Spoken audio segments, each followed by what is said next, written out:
नमस्कार भारत के भाग्य विधाताओं। आज का हमारा विषय है ओलंपियाड के माध्यम से कैसे विश्व के नंबर 1 यूनिवर्सिटी में एडमिशन लें। विश्व के नंबर 1 यूनिवर्सिटी अर्थात MIT USA, Massachusetts institute of technology, Bharat में जो रुतबा, जो लोकप्रियता, जो प्रसिद्धि IIT का है, वही रुतबा, वही लोकप्रियता, वही प्रसिद्धि MIT का USA में, न सिर्फ USA में बल्कि पूरे विश्व भर में प्रसिद्ध है। तो वहाँ पे ओलंपियाड के माध्यम से भी एडमिशन मिलता है, वो भी 100% स्कॉलरशिप पे मिलता है दोस्तों। तो ओलंपियाड 2026-27 का मैथमेटिक्स विषय के लिए रजिस्ट्रेशन 1 जून 2026 से चालू हो गया है। तो इसमें कौन कौन बच्चे एलिजिबल हैं? क्लास 8, 9, 10, 11 और 12 के बच्चे एलिजिबल हैं। तो जो बच्चे अभी तक अपना रजिस्ट्रेशन नहीं किए हैं, जल्द से जल्द अपना रजिस्ट्रेशन कर लें। तो आगे देखते हैं दोस्तों कि वहाँ पे अगर हम लोग कोई भी बच्चा यहाँ भारत में +2 करने के बाद UG का कोर्स करना चाहता है अर्थात ग्रेजुएशन करना चाहता है, तो वहाँ पे ग्रेजुएशन 4 साल का होता है दोस्तों।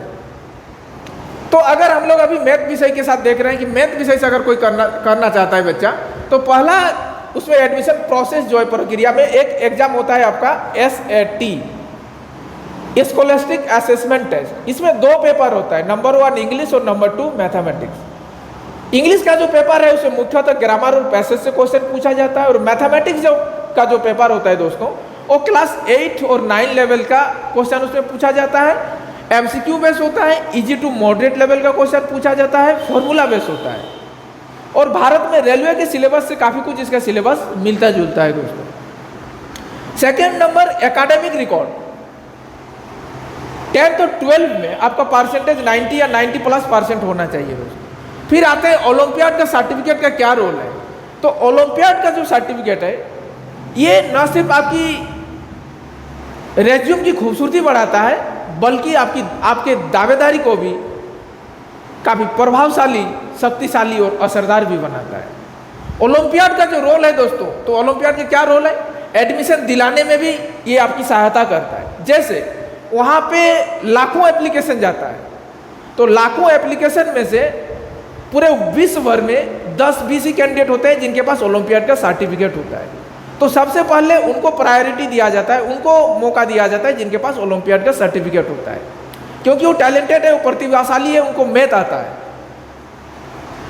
तो इसीलिए आपकी एडमिशन दिलाने में ये इस प्रकार से ओलंपियाड अपना रोल अदा करता है, क्योंकि आपको लाखों भीड़ों से वो आगे ले जाता है। फिर नंबर 2 स्कॉलरशिप दिलाने में भी, कि आप, क्योंकि आप टैलेंटेड है, आप प्रतिभाशाली, आपको मैथ आता है, तो स्कॉलरशिप भी देते हैं। और अगर आप नीडी हैं, आप जरूरतमंद है, तो 100% स्कॉलरशिप आपको दिया जाता है दोस्तों। तो अब देखते हैं कि ओलंपियाड का रोल हम लोग देख लिए कि ओलंपियाड कैसे जो है आपकी हेल्प करता है विश्व के नंबर 1 यूनिवर्सिटी तक पहुंचने में। फिर देखते हैं कि अभी उसका कोर्स फी देख लेते हैं दोस्तों। तो सालाना जो ट्यूशन फीस है वो 55 से 60 लाख के बीच आता है लगभग। 4 साल का आपका जो ट्यूशन फी होता है दोस्तों, वो 2 करोड़ 20 लाख के आसपास होता है। हॉस्टल और मेस चार्ज अगर देखें दोस्तों, तो 15 से 20 लाख पर ईयर है सालाना, अर्थात 4 साल का अगर देखें तो 80 लाख रुपया। तो अगर दोनों को जोड़ दे तो कुल आपका लगभग 3 करोड़ रुपया होता है, अर्थात ग्रेजुएशन करने में लगभग आपका 3 करोड़ रुपया खर्चा होता है। फिर आप वहीं से अगर PG करना चाहते हैं तो फिर 1.5 करोड़ रुपया लगभग और एक्स्ट्रा खर्चा हो जाएगा दोस्तों। तो आपका लगभग जो है 4.5 करोड़ रुपया ग्रेजुएशन और PG करने में खर्चा हो जाता है। इतना बड़ा रकम दोस्तों किसी भारतीय परिवार के लिए, आम परिवार के लिए सपने से भी बाहर का चीज है दोस्तों। सपने में भी नहीं सोच पाते हैं हम लोग। लेकिन कोई बात नहीं, आपको मैथ आता है, आप टैलेंटेड है, आपके पास ओलंपियाड का सर्टिफिकेट है, तो ये सारा सब कुछ आपका माफ हो जाएगा। तो फिर अगर आप वहीं से PhD करते हैं दोस्तों, तो PhD का ऐसे चार्ज तो है वैसे ही, लेकिन PhD में आपको स्टाइपेंड इतना दिया जाता है कि आपको एको पैसा लगता नहीं है। स्टाइपेंड में अगर भारतीय करेंसी में देखें तो 5 लाख रुपया हर एक महीना आपको स्टाइपेंड दिया जाता है, अर्थात 12 महीना में 12×5 = 60 लाख रुपया एक साल में आपको स्टाइपेंड दिया जाता है। उससे आपका सारा खर्चा निकल जाता है दोस्तों।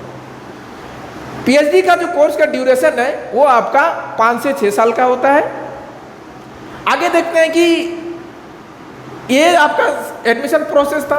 और इस एडमिशन प्रोसेस में सबसे अगर हमको चैलेंजेबल लगा ये तीनों में, SAT, एकेडमिक और ओलंपियाड में, तो सबसे आपका चैलेंजेबल जो है वो आपका ओलंपियाड में मेडल विनर बनना है दोस्तों। ये एग्जाम उतना मुश्किल नहीं है। ये SAT, ये एकेडमिक, जो बच्चे वहाँ मेडल विनर बन सकता है वो आसानी से ये सब कुछ कर सकता है।